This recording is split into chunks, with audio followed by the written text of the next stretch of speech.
তোমাদের আপনারা জানেন যে বর্তমানে কিন্তু আপনার ব্যাংকের সঙ্গে ডিবিটি লিঙ্ক থাকাটা খুবই জরুরি। কারণ বর্তমানে আপনারা জানেন অন্নপূর্ণা ভাণ্ডার হোক অথবা যুবশক্তি অথবা বর্তমানে কিন্তু গভর্নমেন্টের যে কোনো স্কিমের টাকা বর্তমানে কিন্তু আপনার ব্যাঙ্ক অ্যাকাউন্টে পেতে গেলে বর্তমানে আপনার ব্যাংকের সঙ্গে ডিবিটি লিঙ্কটা থাকতে হবে। তো সেই জন্য আজকে ভিডিওতে আপনাদের দেখিয়ে দেবো যে বর্তমানে আপনার ব্যাংকের সঙ্গে ডিবিটি লিঙ্কটা রয়েছে কিনা সেটা আপনি কীভাবে চেক করবেন।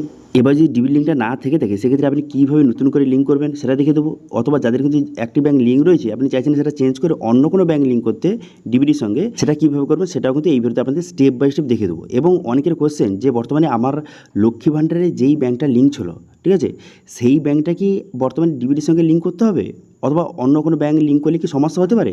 তো সেই বিষয়ে কিন্তু আপনাদের জানিয়ে দেবো পুরো বিস্তারিত, ঠিক আছে। সেই জন্য ভিডিওটা প্রথম থেকে শেষ পর্যন্ত অবশ্যই দেখবেন মনোযোগ সহকারে। এবং আমাদের চ্যানেলে প্রথমবার ভিজিট করে থাকলে আমাদের চ্যানেলটিকে সাবস্ক্রাইব করে রাখুন এবং পাশে থেকে বেল আইকনটিকে অবশ্যই প্রেস করে রাখুন। তো চলুন আজকে ভিডিওটা শুরু করা যাক। তো প্রথম কিন্তু এনপিসিআর অফিসিয়াল অফিসে চলে আসবেন, এই লিঙ্ক ভিডিও ডিসক্রিপশনে প্রোভাইড করে দেবো। সেখান থেকে ডাইরেক্ট চলে আসার পর এখানে কাস্টমার অপশানে ক্লিক করে এখানে দেখতে পাচ্ছেন একটা অপশান রয়েছে যে ভারত আধার সিডিং এনেবেলার, এই অপশানে ক্লিক করবেন। এই অপশানে ক্লিক করে দেওয়ার সঙ্গে সঙ্গে তারপরে নেক্সট পেজ কিন্তু আপনার সামনে ওপেন হয়ে যাবে। এবার যদি কোনো কারণে এখান থেকে পেজটা যদি না খোলে সেক্ষেত্রে আপনি কী করবেন, সেক্ষেত্রেও কিন্তু আপনি এখানে উমং লিখে সার্চ করবেন গুগলে গিয়ে, তারপরে উমং যে অফিসিয়াল পোর্টাল এখানে চলে আসবেন। এখানে চলে আসার পর এই অপশানে ক্লিক করবেন। এখানে ক্লিক করে দেওয়ার পর এখানে log in and register button দেখতে পাচ্ছেন, এই অপশানে ক্লিক করবেন।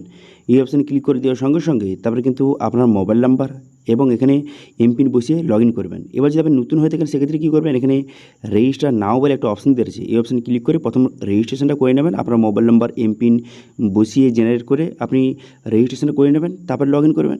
আমার অলরেডি রেজিস্টার হয়ে আছে, সে লগ ইন করে নিচ্ছি। লগ ইনটা হয়ে যাওয়ার পর তারপর আপনি কী করবেন, তারপর কিন্তু সরাসরি ড্যাশবোর্ডটি আপনার সামনে এইভাবে ওপেন হয়ে গেল। এরপর এখানে সার্চ বার রয়েছে, এখানে সার্চ করবেন, কী লিখে সার্চ করবেন, এনপিসিআই লিখে সার্চ করবেন। করে দেওয়ার সঙ্গে সঙ্গে তারপর দেখতে পাচ্ছেন নিচে দেখতে পাবেন ডিপার্টমেন্টের মধ্যে ভারত আধার সিডিং এনেবেলার, এই অপশানে ক্লিক করবেন। এই অপশানে ক্লিক করে এখানে আধার সিডিং দেখতে পাচ্ছেন, এই অপশানে ক্লিক করবেন। এই অপশানে ক্লিক করে দেওয়ার সঙ্গে সঙ্গে তারপর সরাসরি কিন্তু নেক্সট পেজ কিন্তু আপনার সামনে ওপেন হয়ে যাবে এবং সরাসরি আপনাকে এই পেজে কিন্তু নিয়ে চলে আসবে। যদি কোনো কারণে এনপিসিআই পোর্টাল না খোলে তো সেক্ষেত্রে এইভাবে ট্রাই করবেন, অবশ্যই কিন্তু খুলে যাবে পোর্টালটা। তো পোর্টালটা খুলে যাওয়ার পর তারপর আপনি কী করবেন, তারপর দেখতে পাচ্ছেন সর্বপ্রথম আপনাকে চেক করতে হবে যে আপনার ব্যাংকের সঙ্গে আপনার যে ডিবিটি লিঙ্কটা রয়েছে কিনা। তো সেক্ষেত্রে স্ট্যাটাস চেক করার জন্য যে আধার ম্যাপ স্ট্যাটাস, এই অপশানে ক্লিক করবেন। এই অপশানে ক্লিক করে দেওয়ার সঙ্গে সঙ্গে তারপরে কিন্তু নেক্সট পেজ আপনার সামনে ওপেন হয়ে যাবে। হয়ে যাওয়ার পর আধার নাম্বার, এখানে আপনার আধার কার্ডের নাম্বারটা বসিয়ে নেবেন। আধার কার্ড নাম্বার বসিয়ে ক্যাপচা বসিয়ে চেক স্ট্যাটাস অপশানে ক্লিক করবেন। এই অপশানে ক্লিক করে দেওয়ার সঙ্গে সঙ্গে আপনার আধার কার্ডের সঙ্গে যে মোবাইল নাম্বার লিঙ্ক রয়েছে মোবাইলে ওটিপি যাবে, সেই ওটিপি বসিয়ে এখানে কনফার্ম বাটনে ক্লিক করবেন। তো সেক্ষেত্রে ওটিপিটা বসিয়ে এখানে কনফার্ম বাটনে ক্লিক করবেন। কনফার্ম বাটনে ক্লিক করে দেওয়ার সঙ্গে সঙ্গে ওটিপিটা ভেরিফাই হয়ে যাবে এবং পুরো স্ট্যাটাসটা আপনার সামনে শো কিন্তু হয়ে যাবে। তো সেক্ষেত্রে কনফার্ম বাটনে ক্লিক করে দেওয়ার সঙ্গে দেখতে পাচ্ছেন এখানে আপনার আধার কার্ডের নাম্বারটা শো হয়ে গেল এবং ম্যাপিং স্ট্যাটাস এখানে এনেবেল ফর ডিবিটি লেখা রয়েছে এবং এখানে ব্যাংকের নাম বর্তমানে কোন ব্যাংকটা লিঙ্ক রয়েছে এখানে শো হয়ে গেছে এবং ম্যান্ডেট ফ্ল্যাগ এখানে কিন্তু ওয়াই লেখা রয়েছে, ইয়েস লেখা রয়েছে। তো এবার যদি আপনার এখানে কোনো রকম ডিটেলস যদি না শো হয় সেক্ষেত্রে বুঝতে পারবেন আপনার কোনো রকম লিঙ্ক নেই, আপনাকে লিঙ্ক করতে হবে। অথবা আপনার যেই ব্যাংকটা লিঙ্ক রয়েছে আপনি চাইছেন সেটা চেঞ্জ করতে, কীভাবে চেঞ্জ করবেন সেটাও আপনি দেখিয়ে দেবো। কীভাবে নতুন লিঙ্ক করবেন, কীভাবে চেঞ্জ করবেন, দুটো পদ্ধতি দেখিয়ে দেবো। এবার বলে কি অনেকের কোশ্চেন যে আমার লক্ষ্মী ভাণ্ডারে যেই ব্যাংকটা জমা দিয়েছি সেই ব্যাংকটাকে লিঙ্ক করতে হবে, অন্য ব্যাংক লিঙ্ক করলে হবে না। দেখুন অন্য ব্যাংক লিঙ্ক করলেও হবে, কোনো সমস্যা নেই, সেই ব্যাংকে টাকা ঢুকবে অন্নপূর্ণা ভাণ্ডারে, কিন্তু লক্ষ্মী ভাণ্ডারে যেই ব্যাংকটা আপনার দিয়েছিল সেটা দিলেও ভালো হয়। এবার যদি সেটা কোনো কারণে না থেকে থাকে সেক্ষেত্রে আপনার অন্য ব্যাংক দিলেও হবে, কোনো সমস্যা নেই, ঠিক আছে, বোঝা গেল। আচ্ছা এবারে আপনি কীভাবে নতুন লিঙ্ক করবেন অথবা কীভাবে আপনি ব্যাংকটা চেঞ্জ করবেন, যেটা লিঙ্ক রয়েছে আপনি চাইছেন সেটা চেঞ্জ করতে কীভাবে করবেন, সেক্ষেত্রে আধার সিডিং ডিসিডিং এই অপশানে ক্লিক করবেন। এই অপশানে ক্লিক করে দেওয়ার পর কনফার্ম বাটনে ক্লিক করবেন। কনফার্ম বাটনে ক্লিক করে দেওয়ার পর তারপরে সরাসরি এই পেজে চলে আসবে। তারপরে এখানে আপনার আধার কার্ড নাম্বারটা বসিয়ে দেবেন।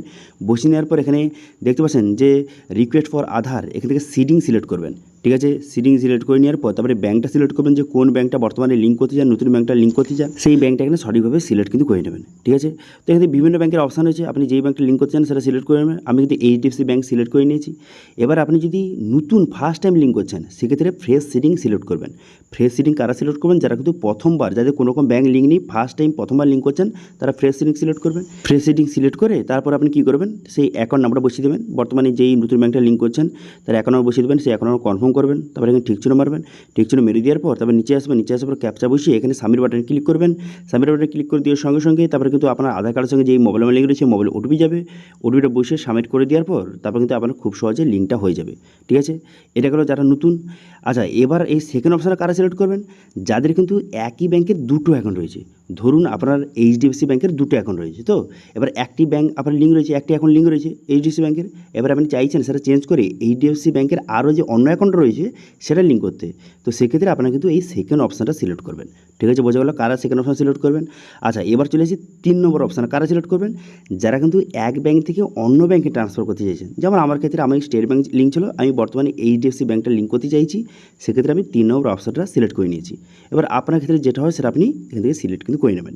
করে নেওয়ার পর অ্যাকাউন্ট নম্বর, এখানে যে বর্তমান নতুন যে ব্যাংকটা এখানে লিঙ্ক করছেন সেই নতুন ব্যাংকের অ্যাকাউন্ট নম্বরটা বসিয়ে দেবেন এবং সেই অ্যাকাউন্ট নম্বরটা কনফার্ম করে দেবেন। ঠিক আছে, কনফার্ম করে দেওয়ার পর তারপর টার্মিনাল টিক চিহ্ন মেরে দেওয়ার পর তারপরে ক্যাপচারা বসাবেন। ঠিক আছে, ক্যাপচারা বসিয়ে এখানে সাবমিট বাটনে ক্লিক করবেন। সাবমিট বাটনে ক্লিক করে দেওয়ার সঙ্গে সঙ্গে তারপরে টার্ম অ্যান্ড কন্ডিশনের পেজ কিন্তু আপনার সামনে ওপেন হয়ে যাবে। তারপরে পুরোটা দেখে নেবেন, টার্ম অ্যান্ড কন্ডিশন দেখে নেওয়ার পর তারপরে এখানে এগ্রি অ্যান্ড কন্টিনিউ বাটন দেখতে পাচ্ছেন, এই অপশানে ক্লিক করবেন। এই অপশানে ক্লিক করে দেওয়ার সঙ্গে সঙ্গে আপনার আধার কার্ডের সঙ্গে যে মোবাইল লিঙ্ক রয়েছে মোবাইল ওটিপি যাবে, সেই ওটিপিটা বসে কনফার্ম করে দেবেন। করে দেওয়ার সঙ্গে সঙ্গে তারপরে এইভাবে লোডিং হবে, লোডিং হয়ে যাওয়ার পর তারপরে নেক্সট অপশান কিন্তু আপনার সামনে ওপেন হয়ে যাবে। দেখতে পাচ্ছেন নেক্সট অপশান ওপেন হয়ে গেল এবং বলে দেওয়া হচ্ছে আপনার স্টেট ব্যাংকের লিঙ্ক ছিল কিন্তু বর্তমানে আপনি এইচডিএফসি ব্যাংকে ট্রান্সফার করছেন। তো সেক্ষেত্রে এখানে দেখতে পাচ্ছেন এখানে কনফার্ম বাটন রয়েছে, এই কনফার্ম বাটনে ক্লিক করবেন। কনফার্ম বাটনে ক্লিক করে দেওয়ার সঙ্গে সঙ্গে তারপরে কিন্তু আপনার অ্যাপ্লিকেশনটা সাকসেসফুলিভাবে সাবমিট হয়ে যাবে এবং স্টেটাস দেখতে পাচ্ছেন এখানে সাকসেস দেখাচ্ছে এবং বর্তমানে স্টেট ব্যাংকের লিঙ্ক ছিল, বর্তমানে কিন্তু এইচডিএফসি ব্যাংকে ট্রান্সফার হয়ে গেছে। এবার 10 থেকে 15 মিনিট পর আপনি এখানে আসবেন, এসে কিন্তু আপনি কী করবেন, এখানে আধার ম্যাপ স্টেটাস এই অপশানে ক্লিক করবেন। এই অপশানে ক্লিক করে এখানে আপনার আধার নাম্বার বসাবেন, ক্যাপচা বসিয়ে চেক স্টেটাস অপশানে ক্লিক করবেন। চেক স্টেটাস অপশানে ক্লিক করে দেওয়ার সঙ্গে সঙ্গে আপনার আধার কার্ডের সঙ্গে যে মোবাইল লিঙ্ক রয়েছে মোবাইলে ওটিপি যাবে, সেই ওটিপিটা বসিয়ে আপনি কী করবেন, এখানে কনফার্ম বাটনে ক্লিক করবেন। কনফার্ম বাটনে ক্লিক করে দেওয়ার সঙ্গে সঙ্গে এখান থেকে আপনি দেখবেন যে বর্তমানে কিন্তু আপনার নতুন ব্যাংকটা কিন্তু লিঙ্ক হয়ে গেছে, অথবা যেই ব্যাংকটা আপনি চেঞ্জ করেছেন দেখবেন যে সেই ব্যাংকটা চেঞ্জ কিন্তু হয়ে গেছে। ওই মোটামুটি 5 থেকে 10 মিনিট পর আপনি চেক করবেন যে হয়ে গেছে। ঠিক আছে, তো এইভাবে বর্তমানে সম্পূর্ণ নতুন পদ্ধতির মাধ্যমে আপনি খুব সহজে আপনার ব্যাংকের সঙ্গে আপনি ডিবিটি লিঙ্কটা করতে পারবেন, অথবা যাদের লিঙ্ক রয়েছে যে ব্যাংকটা সেটা আপনি চাইছেন অন্য ব্যাংকে লিঙ্ক করতে, চেঞ্জ করতে, সেটা আপনি খুব সহজে এই পদ্ধতির মাধ্যমে করতে পারবেন। ঠিক আছে, বোঝা গেল? তো এটি ছিল আজকে আপডেট। ভিডিও ভালো হয়ে থাকলে ভিডিওকে লাইক করবেন এবং ভিডিও কিন্তু বন্ধুর সঙ্গে শেয়ার করে দেবেন এবং আমাদের চ্যানেলে প্রথমবার ভিজিট করে থাকলে আমাদের চ্যানেলটিকে সাবস্ক্রাইব করে রাখুন এবং পাশে থেকে বেল আইকনটিকে অবশ্যই প্রেস করে রাখুন। আজকে ভিডিওটা এই পর্যন্ত, দেখা আছে নেক্সট ভিডিওতে। Thank you.